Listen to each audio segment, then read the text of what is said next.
ഇന്നലെ രാത്രി ഫറോക്ക് പേട്ടയിൽ ഒരു സംഭവം നടന്നു. രണ്ട് ബസ്സുകൾ, സ്വകാര്യ ബസ്സുകൾ ജീവനക്കാർ സമയക്രമത്തെ ചൊല്ലി വാക്കുതർക്കം ഉണ്ടായി. അപ്പോൾ അതിനുശേഷമാണ് മാരകമായിട്ടുള്ള സിനിമാ സ്റ്റൈലിൽ ഗുണ്ടാപ്പണിയൊക്കെ നടന്നത്. ഓടിക്കൊണ്ടിരിക്കുന്ന എംബറർ ബസ്സിലേക്ക് 3 പേർ മാരകായുധങ്ങളായി ഓടിക്കയറി ഡ്രൈവറെയും കണ്ടക്ടറെയും മർദ്ദിച്ചു. തുടർന്ന് ബസ് അടിച്ചു തകർത്തു.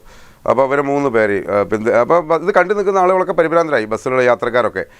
തുടർന്ന് ആക്രമിക്കാൻ വന്ന 3 പേർ ബസ്സിൽ നിന്ന് ഇറങ്ങി ഓടി. അപ്പോൾ അതാ അവരെ കയ്യിൽ നോക്കൂ നിങ്ങൾ, ആ വരുന്ന വരവൊക്കെ സിനിമാ സ്റ്റൈലൊക്കെ. അവനൊക്കെ ശരിക്കും എന്താ പറയുക, നിങ്ങൾക്ക് വിട്ടു. ഇതൊക്കെ ഒരു ബസ്സിൻ്റെ സമയക്രമത്തെ ചൊല്ലിയിട്ടുള്ള തർക്കമാണ്. ബസ്സിലെ CCTV ദൃശ്യങ്ങളാണ് കണ്ടുകൊണ്ടിരിക്കുന്നത്. അപ്പം ഇവർ സിനിമാ സ്റ്റൈലിൽ വന്നിട്ട് പിന്നെ ബസ്സിലെ എംബറർ ബസ്സിലെ ജീവനക്കാരനാണെന്ന് തോന്നുന്നു. അദ്ദേഹത്തിന് അവരൊക്കെ മുഖത്തുള്ള ഭാവം നോക്കിക്കഴിഞ്ഞാൽ നിങ്ങൾക്കറിയാം, ഒരു ക്രിമിനൽ ലുക്കിൽ വന്നിട്ട് ഒരു ബസ്സിൽ നടക്കുന്ന അടിയാണത്.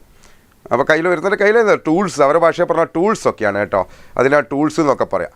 അപ്പോൾ ഇത്രയും പിന്നെ ഒരു മാരകമായിട്ട് ബസ്സിൽ യാത്രക്കാർ നോക്കിയിരിക്കുക ഇതൊക്കെ ചെയ്ത ആളുകളെ പക്ഷേ അവരെ പോലീസ് പൊക്കി കേട്ടോ. അപ്പോൾ ബസ് ജീവനക്കാരുടെ പരാതിയിൽ ഫറോക്ക് പോലീസ് കേസെടുത്തു. പരാതിയുടെ ഗൗരവം മനസ്സിലാക്കി Feroke ACP assistant commissioner of police Siddique അന്വേഷണത്തിന് പ്രത്യേക സംഘം രൂപീകരിച്ചു. അന്വേഷണം ആരംഭിച്ച പോലീസ് ഇന്നലെ പുലർച്ചെ തന്നെ, രാത്രി തന്നെ 2 മണിയോട് കൂടി തന്നെ ഈ 3 പേരെയും അറസ്റ്റ് ചെയ്തു. ബസ്സിൽ ഗുണ്ടാപ്പണിയെടുത്ത, ഗുണ്ടായിസം കാണിച്ച ആളുകളെ. ഇപ്പോൾ സമയക്രമത്തിന് ചൊല്ലിയൊക്കെ ബസ്സുകാർ തർക്കങ്ങളൊക്കെ പതിവാണ്. പക്ഷേ അത് കയ്യാങ്കളിയിലേക്കും യാത്രക്കാർ നോക്കിയിരിക്കെ ഇങ്ങനെയൊക്കെ ഭീകരാന്തരീക്ഷം സൃഷ്ടിച്ച് മാരകായുധങ്ങളൊക്കെ വന്നിട്ട് ബസ് അടിച്ചു പൊളിക്കുക എന്നൊക്കെ പറഞ്ഞാൽ അതൊരിക്കലും നീതീകരിക്കാൻ പറ്റില്ല. ഈ ജനകീയ മോഡൽ കൈകാര്യം എന്ന് പറഞ്ഞ രീതിയിൽ ഞങ്ങളിപ്പോൾ പ്രോത്സാഹിപ്പിക്കാത്തത് അതും ക്രൈമാണ് എന്നുള്ളത് മാത്രം. നിയമത്തിന് വിട്ടുകൊടുക്കുക ഇത്തരക്കാർ, നിയമം ശക്തമായ നിയമ സംവിധാനത്തിന് വിട്ടുകൊടുക്കുക.